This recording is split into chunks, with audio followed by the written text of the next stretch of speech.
My question is, when your client leaves South Africa to emigrate wherever, your client takes all their assets with them to the new country. What is left for you to do then to generate an income from that client? What more will you be able to offer? So that's the question that was sent to you. Yeah. And was that sent to you by somebody who is an existing client of yours for whom you're assisting them to communicate with clients? Yeah, it is. So they've been with us for a while, and it came from a newsletter that we'd written. And the newsletter was spinning off the concept of should I stay or should I go? And we played off, to leave or not to leave, the Shakespeare phrase. And it came from a conversation that I'd been having with another advisor that morning who'd said most of his network are starting to really consider immigrating. This was during the riots in Durban a couple of weeks back. And I just started expanding on that, leave South Africa, but what else do we leave? And what's been going on in the zeitgeist of the last 18 months? People are leaving jobs. People are leaving homes. People are leaving relationships. People are leaving investment commitments, and then bringing that into the whole financial planning conversation. Do I leave my money here? Do I not leave my money here? And what is that? What does leaving look like to you in your life? And obviously this planner tagged onto the immigration side of it. It's probably got several clients doing that. And if his entire value proposition is sitting inside of assets, then that is a huge risk to his business.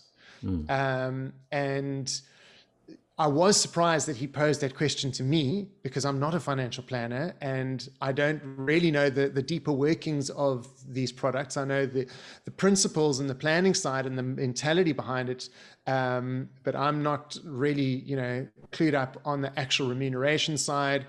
And what does it look like to move assets overseas? Can a financial planner in South Africa manage assets in a different country? In my mind, yes, they can, because we've got clients who do that.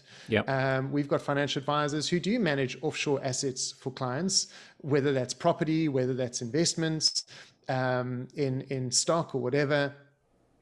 So I was surprised, first of all, that I was asked, how do we still add value to clients that leave? Yeah. And surprised that he himself didn't have a solution to that, which is why I shared it with you and saying, surely this must be a conversation guys have had before. And it speaks really solidly to a larger value proposition question that advisors are, if they've been running a business, at some point they've got to stop and say, what is my value? What do I bring to it? Where's the integrity? I feel the word is integrity and authenticity in what I'm doing every day for my clients. Yep. So I've got a financial advisor client that has told me that he's going to leave South Africa. So it's not just clients. In fact, there are two financial advisors that I've worked with in the last couple of years that have left South Africa to go and work somewhere else because they've had enough. So it isn't just clients; it's financial advisors too. So that question is actually a reasonably regular question within the financial advisor community as well. But I've also had two private clients that I've been working with who came to me specifically because they wanted to leave South Africa and emigrate somewhere else, and they couldn't have the conversation with financial advisors that are currently out there because the financial advisors that are currently out there seemingly are only able to talk about products and investments and assets inside South Africa because they've positioned themselves that way. So these two private clients came to me specifically because they wanted to talk about how they position their life and their money in the event that they leave South Africa. Yeah. And those clients have paid a fee for my services for that, and there have been no product-related conversations. And they're ongoing conversations that are generating ongoing fees. And the clients haven't gone yet, but there's a whole bunch of things that need to get done. Yeah. Not just in terms of execution, but that, they need to get their head around certain things. They need to think about certain things. I've got one couple where the female, all her family live in Australia, and so she's desperately keen to get over there.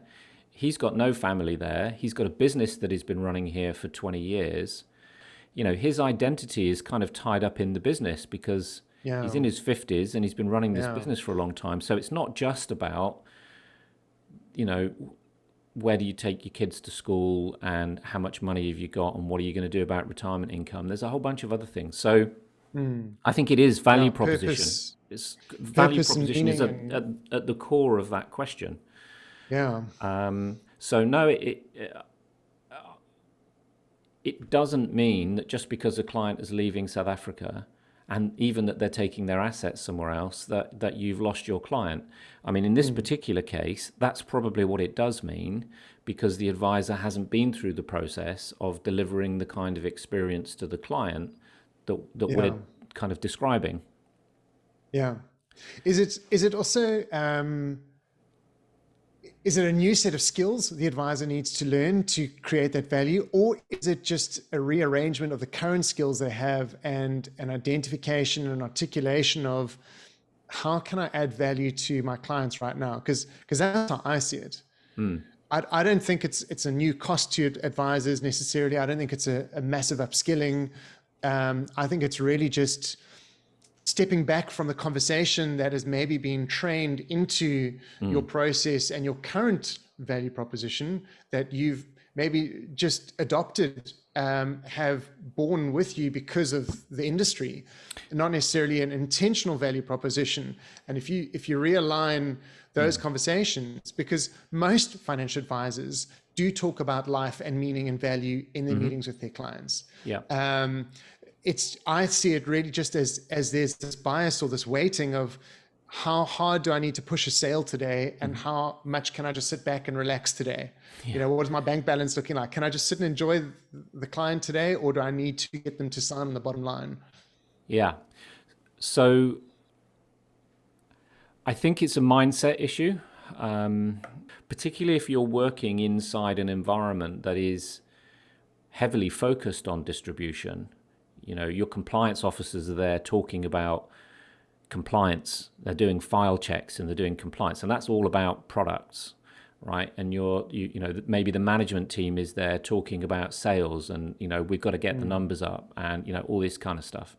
If that's the environment in which you're operating, it's going to be very difficult to take yourself out of that environment and put yourself in an environment where you can get much closer to the client.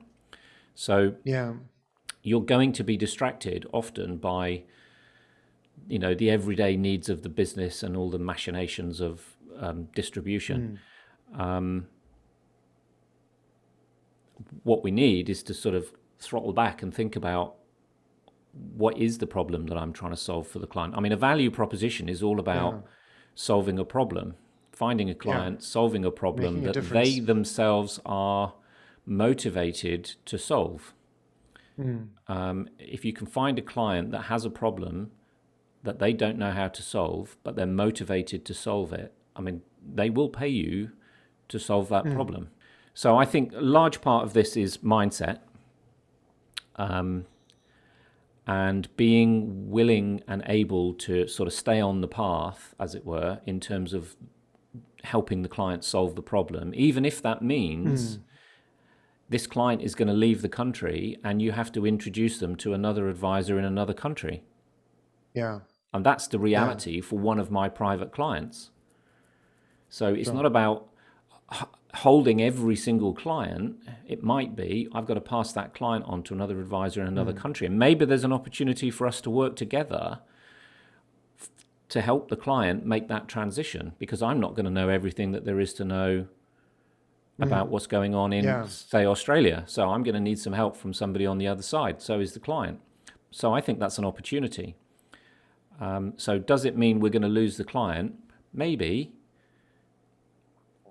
But it might mean, well, the assets sit in some offshore jurisdiction. Doesn't really matter where the money is. And then, you still have a relationship with the client. If your relationship is strong, the client is still going to want to have that relationship.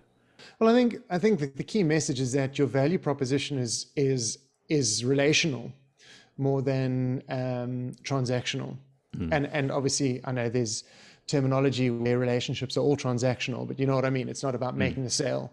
That's what I refer to in transactional, and that. Um, the fact that I would get asked that question maybe means they realize there's a bigger need for relationship, and they realize that the communication side that we're providing is benefiting their relational side, and they're struggling to marry my value proposition with the relationship because they still feel touchy-feely stuff, happy client, and then I do business. They're not seeing this as it's all part of the same thing. They're not necessarily seeing it as an integrated value proposition. So I think a takeaway from this to say that everything is connected. That was my word 2 years ago. Everything's connected.